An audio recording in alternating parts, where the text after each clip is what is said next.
Thank you, Mr. Speaker. I yield myself such time as I may consume. Gentlewoman is recognized. Thank you, Mr. Speaker. I rise in complete opposition to H.R. 582, a radical, risky, and unnecessary bill that puts party politics above the best interest of American workers and their families. Increasing the federal minimum wage by 107% is a harmful and unprecedented mandate that would result in millions of job losses for vulnerable Americans, small business closures, and significant damage to the U.S. economy. A detailed study issued this month by the nonpartisan Congressional Budget Office, CBO, estimates a $15 minimum wage would cause up to 3.7 million lost jobs. 3.7 million jobs. One job lost is too many. 3.7 million jobs lost is unconscionable. Those hurt the most by this bill would be female workers, young workers, and those with less than a high school diploma.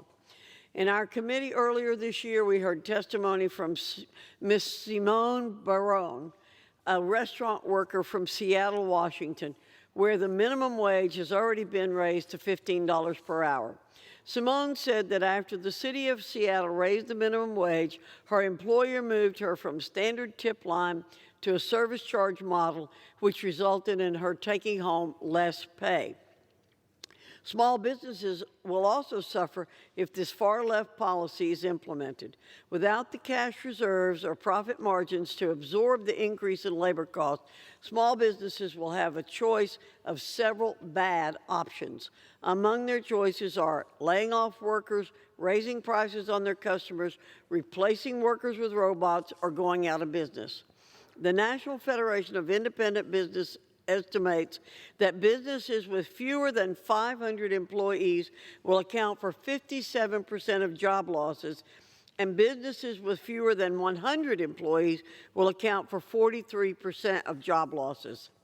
Still, my Democrat colleagues are trying to sell this radical wage hike by claiming it will redistribute wealth and provide poor Americans with a, quote, living wage, end quote.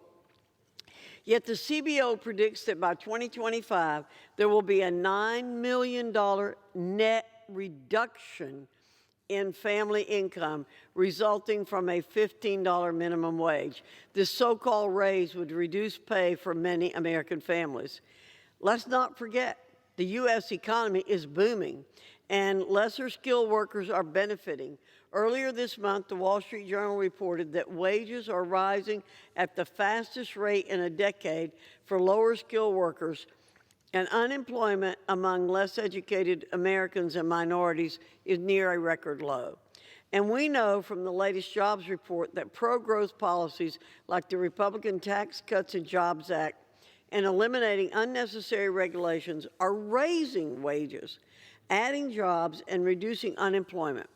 With 7.3 million unfilled jobs nationwide, job creators know they must offer competitive wages and benefits to attract and retain workers.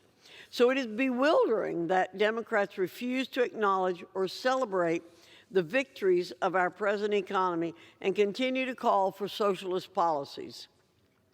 Instead, they want to pass this ill-advised legislation, which would wreak havoc on the economic progress we have achieved over the last few years. The cost of living in New York City is much higher than the cost of living in my hometown in North Carolina. With such disparities in the cost of living across the country, mandating a one-size-fits-all wage hike will cause job losses and harm entry-level workers in many regions around the country.